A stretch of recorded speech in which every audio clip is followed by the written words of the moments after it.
Dear Charlie, it seems both strange and perfectly natural to call you that.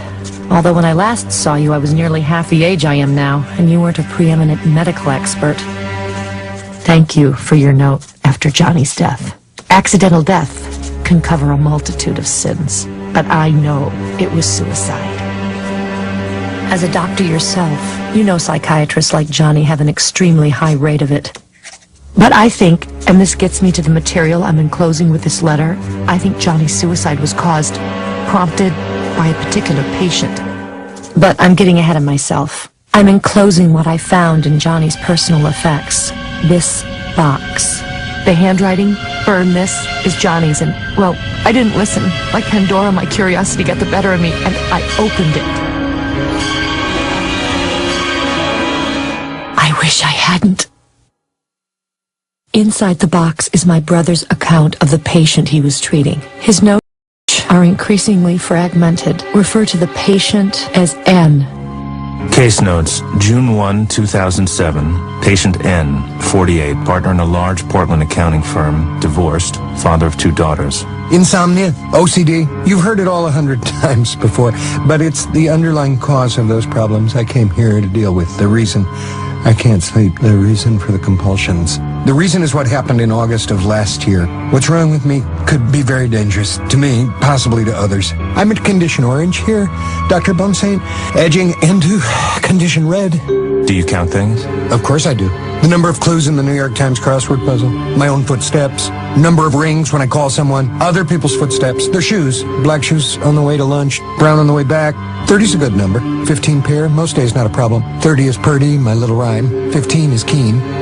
At first, I thought my brother may have been planning a book, something popular in the style of Oliver Sacks. A book about N, specifically, and about OCD, obsessive-compulsive disorder, in general.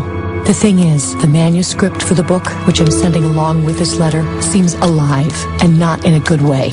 I know the places that are mentioned. You will too. For example, the field N speaks of must have been close to where we went to school as children. This field, Ackerman's field, it's also close. A little too close for comfort, perhaps, to the bridge where Johnny committed suicide. Case notes continue. Patient N. When I load the dishwasher, I count plates. If there's an even number above 10 in there, all is well. And if not? I add the correct number of clean ones to make it right. Right. Because anything else would disturb the order of the world. The order of the world is already disturbed. I disturbed it last summer. I disturbed it 10 months ago when I went to Ackerman's field. Only I didn't understand then. Not then. I can't fix it, but I might be able to do that. I have been doing it. By counting things? Yes, but also by touching them. And placing? I knew you understood. And these symptoms? They come in clusters. There are 3 of these clusters. They poke out of me, the same part of me, like rocks. Like the rocks in that field.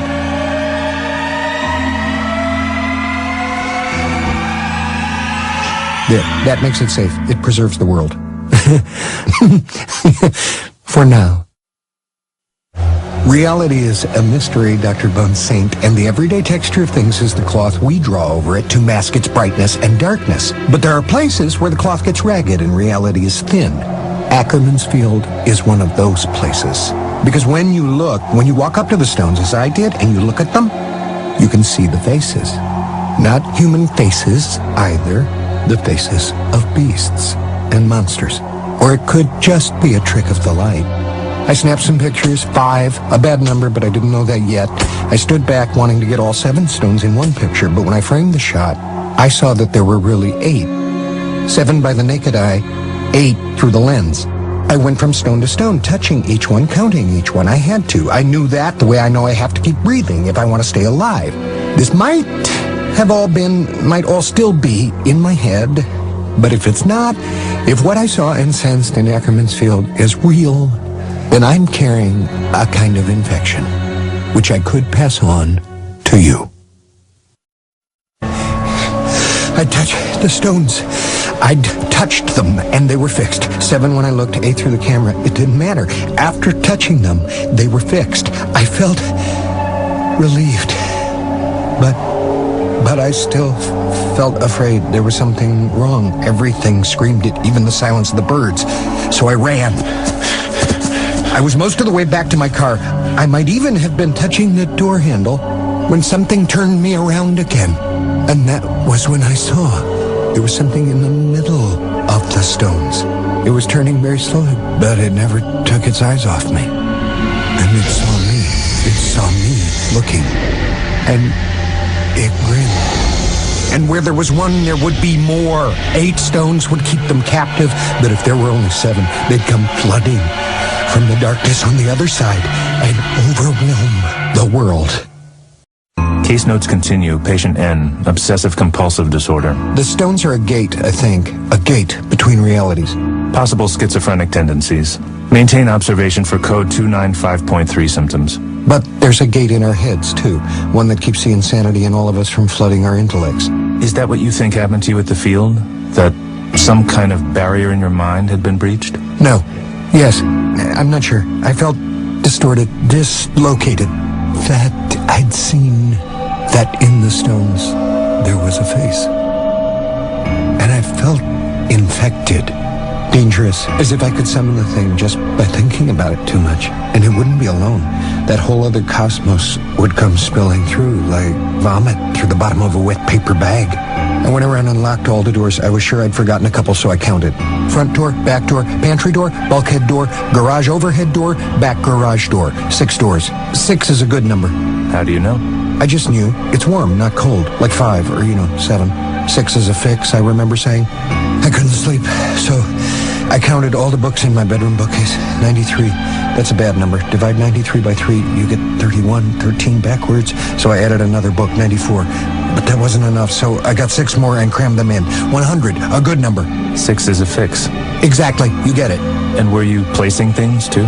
It started with just touching, but yes, always even numbers of things. Usually in a circle or on a diagonal. Circles and diagonals keep things out. Counting, touching, placing those things. It's a lot of work.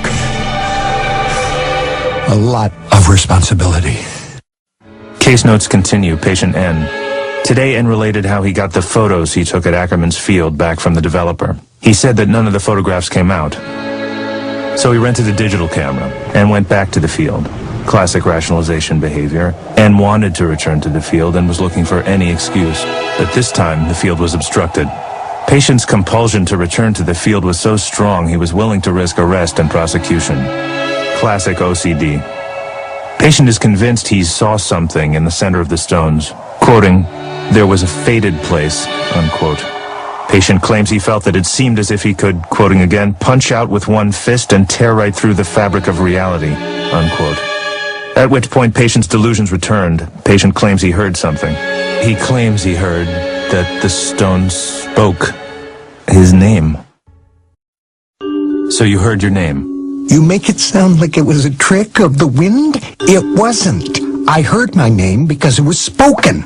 By the stones? No, not by the stones. By it. Whatever it was, grotesque, unnameable thing was, it knew my name. Did you take pictures this time? With the digital? I tried. The stones just fry the camera, but when I looked through the lens again, just like what happened before, through the lens, 7 stones become 8. You see, human eyes take away the 8th stone. A camera lens will put it back, but won't lock it in place. And without that 8th stone, without that final protection, 8 keeps it straight. Without it, it'll get through. What will? It. I'm not sure I understand. There need to be 8 stones to keep the monster away, but there are only 7. There are 7 by the naked eye, but lenses can see the 8th stone. I'm pretty sure a person could see it in a mirror, too, maybe even through a pane of glass.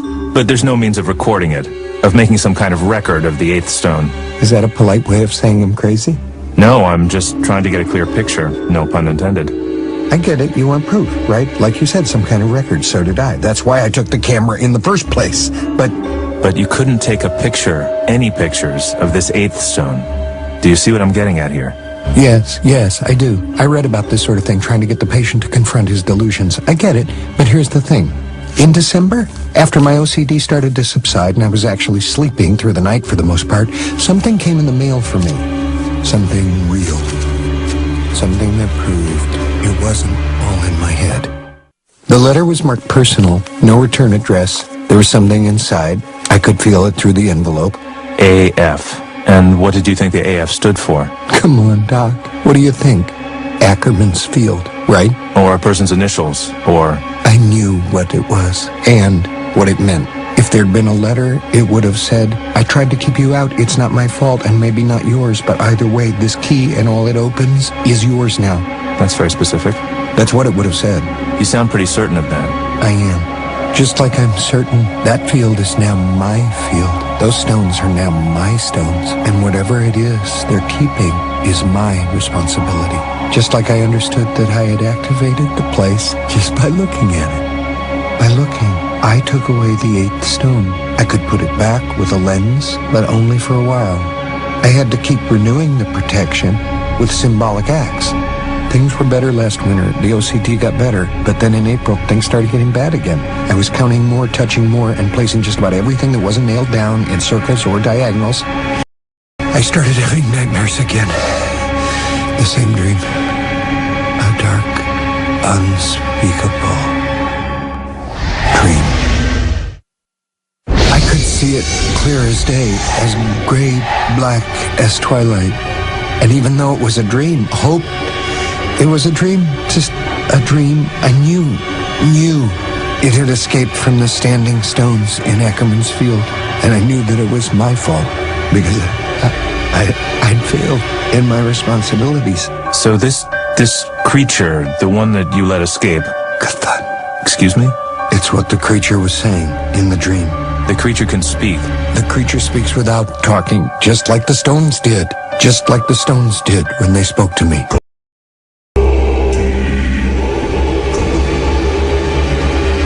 What did the stones say? Hand me your pad, Doc. I'll write it. If what I'm telling you is true and not just in my screwed up head, it's not safe to say the name aloud.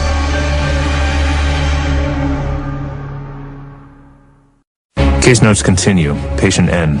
By his own account, N's OCD improved with the arrival of the winter months. Related to SAD, seasonal affective disorder, somehow. Explore further. Possible paper there. However, although the OCD was apparently getting under control, patient experienced vivid nightmares, culminating in to wit, a return to Ackerman's field. Transcript of patient's account follows. The hay was growing up in the field again, and most of the sumac bushes were turning green, but I saw a scary thing. The darkness was back, inside the stones, but I saw no eyes this time. I wasn't too late, thank God. There was just the darkness, turning and turning, seeming to exult in the fragility of our world, and I knew what I had to do. The sound of the hay brushing against the cuff of my pants was like a voice, and it was warning me to keep away. Forcing myself to go down to that ring of stones was the hardest thing I've ever done. The voice growing louder in my ears. The warning, keep away, getting more urgent. The air began to taste diseased. My skin began to thrum. But somehow I got there. And when I did, I knew what I had to do. 1, 2, 3, 4, don't come to my world anymore. 5, 6, 7, 8, because 8 keeps things straight. 2, 4, 6, 7, 8. Just the evens, because evens are safe. Good numbers, safe. That turning darkness began to recede with each pair, and by the time I got to 8, it was gone. And I understood. I understood why things had gotten better for a while. It's the solstice. You see the same patterns repeated all over the world. They're calendars. But not just for days and months, for times of greater and lesser danger. The darkness gathers and recedes, like the tide. The summer solstice is the point of highest danger. The winter, the lowest.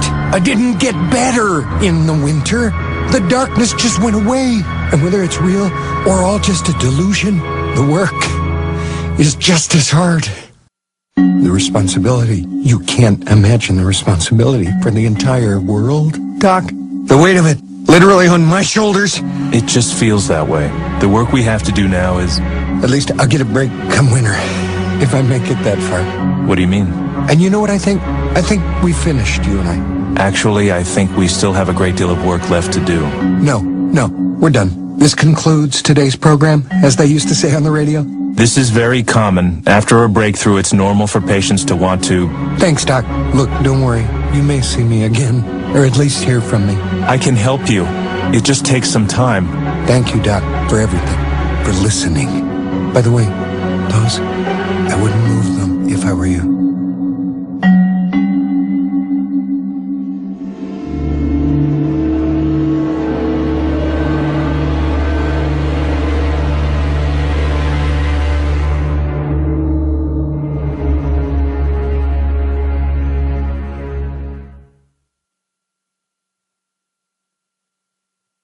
Now, I know what you're thinking, Charlie, and no, I don't think, not for a second, that Johnny committed suicide just because one of his patients did. But you knew there'd be a but, didn't you? I just wonder if the two deaths aren't connected somehow. Because, well, read the manuscript Johnny had started. I think you'll see what I'm talking about here. He went to N's funeral, for one thing. You're a doctor. You tell me, is that normal? I mean, for a psychiatrist to go to the funeral of a patient, particularly one who committed suicide? I don't know. It feels wrong somehow. A little too intimate, you know? And then there's this project, this manuscript, this decision to go forward with it, to write it. Okay, I know this is going to sound silly or crazy or both, but, well, if you can't confess a secret to a dear old friend, who can you confess to? I'm afraid that Johnny's decision to start the manuscript, to spend even one more second in N's head, I'm afraid that that's what contributed to Johnny's suicide. Can a research project lead to depression, to suicide? Probably not. Like I said, I know it sounds crazy, or silly, or both. Backtrailing a patient's mental illness to its source is never comfortable. But once I was there, at the literal ground zero of N's delusion, I was struck by the quiet power of the place. What caught my attention was the little cluster of sumac bushes, the same ones N described. They weren't dead, but the leaves were black, and they had no shape. They were ill-formed things, somehow hard to look at. They offended the order the eye expected. As fundamentally disturbing as that was, what I spotted next was even worse. It was 10 yards away and hidden by the bushes, but I knew instantly what it was, and that I'd made the wrong choice in coming here. There was something in the envelope. Of course there was. Why else go to the trouble of putting it in a baggie to keep it dry? Why go to the trouble of leaving the envelope at all? And I knew it for what it was, even before I tore open the envelope and dumped it into my hand. Sorry, Doc. 2 words, 3 counting N's name. Not a good number. I looked around. I don't know why. That's not true, I know why. I'd felt someone behind me. Kathan. And I decided that it was time to leave. That's enough. If something has mutated the trees, some environmental condition that's poisoned the ground, so be it. It doesn't matter. What matters is that there are 8 stones. There are 8. You have tested the world and found it as you hoped it would be. As it always was. Go back. Go back to your life. Go back while you still can. Go back while you still can. I felt an urge, a strong urge, one I'm ashamed to admit. Almost as much as I'm ashamed to admit I gave into it. I looked, and there were only 7 stones. Not 8 stones, 7. I counted them twice to make sure, and it did seem darker inside the stones, as if a cloud had passed over the sun. But it didn't look like a shadow. It looked like a particular darkness, as if it contained the 8th stone I saw when I'd arrived. I'd put the key and the envelope in my pocket, but I was still holding the baggie. Without really thinking about what I was doing, I raised it to my eyes, and 8 stones. Thank God. I lowered the baggie and looked at the stones dead on. Still 8. Solid as the foundation of the Taj Mahal. 8. I walked back to my car, successfully fighting the compulsion to take one more look. Why look again? 8 is 8. Let's get that straight. A little rhyme, just like N liked to do.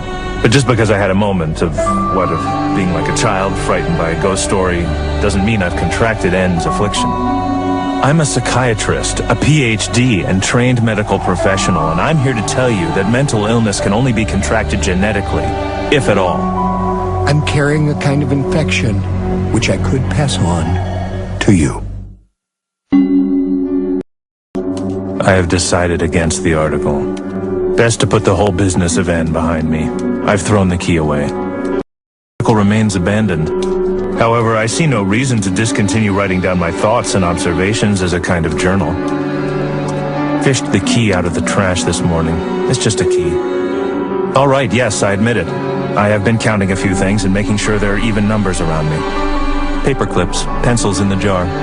Doing this is strangely soothing. I have caught N's cold for sure. Something is wrong out there. The eighth stone is weakening. Counting helps but does not fix the basic problem. This must end. I'm going out there. I'm going back.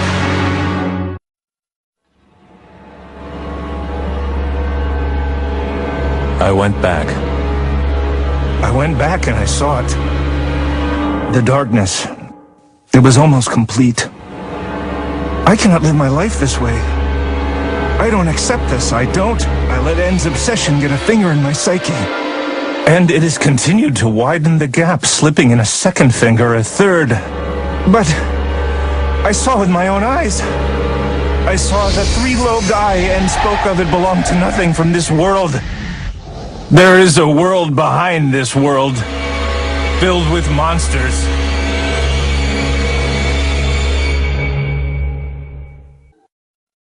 I think a Neurontin script might help. Anti-seizure medication, strictly speaking, but in cases like mine, it's been known to help. Valium helps more than Neurontin, I think, as long as I don't overdo it. Cymbalta, that's the trick. Valium and Neurontin have 6 and 10 letters each, which is good, but Cymbalta has 8. And 8 keeps it straight, just like N said. 6 is a fix, but 8 keeps it straight. Back from Motown, covered with sweat, shaking, but 8 again. I fixed it. It was trying to eat its way through, but I was just in time. It was on the verge of getting out. The protections only hold so long. One thing, if I kill myself, the torment ends. I cannot live this way. The darkness gathers and recedes, The summer solstice is the point of highest danger. The winter, the lowest. I didn't get better in the winter. The darkness just went away. Better lately. My ideas seem more my own. Today the field was silent, the hay dead, the trees at the foot of the slope bare, the world waiting for snow. You're back. That's good. I was worried about you. I had a sort of crisis this summer and fall. A crisis of spirit. But I'm better now. And I believe these notes, this diary, can end. It's April Fool's, and the fool is me. I woke from a dream about Ackerman's field. It's starting again. It was Charlie who thought it up, calling the Bale Road Bridge the Fail Road Bridge, because anyone who fell off it couldn't fail to kill themselves. Charlie was always so clever. The Androscoggin will be red tonight, a long snake bleeding in its birth canal.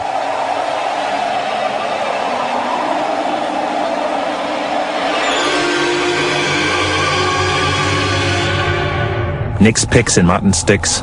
Those stones don't photograph, and was right about that much anyway.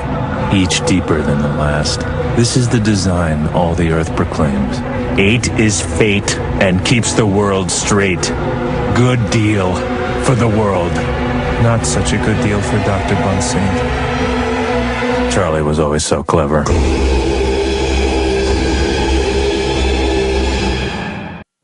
Dear Charlie, from you about Johnny's manuscript, and that's good. Please ignore my last letter, and if you still have the pages, burn them. I told myself I was only going out as far as the Bale Road Bridge. I told myself it might bring closure, but that was a lie.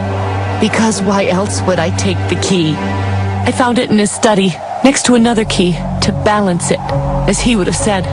I'm glad I didn't send you the key. You might have been tempted to go out there. Don't worry about me, though. I'm fine. And even if I'm not, Sheila LeClaire has 1 husband and 1 child. Charlie Keene has 1 wife and 3 children. You have more to lose. Under no circumstance come back here. There's nothing out there, just some rocks. I saw with my own eyes.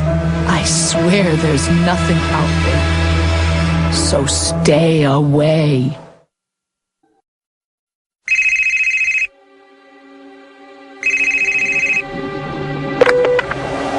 The caller you are trying to reach is unavailable. Please leave a message. Hey, it's Charlie. I just wanted to let you know I'm going out of town for a few days. Going back home to Maine, a little town called Moughton. I'm attaching a map. The reason is I think there's a story here, this double suicide, brother and sister. Here are some photos. Maybe it could turn into a piece on obsessive-compulsive disorder. Maybe an angle on how OCD can actually be passed via transference from family member to family member, or even person to person.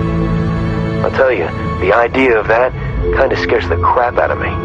But that's what makes it a story, right? Look, I'm about to get on the plane. The place I'm looking for, Ackerman's Field, isn't on any map, but I have a pretty good idea where I think it is.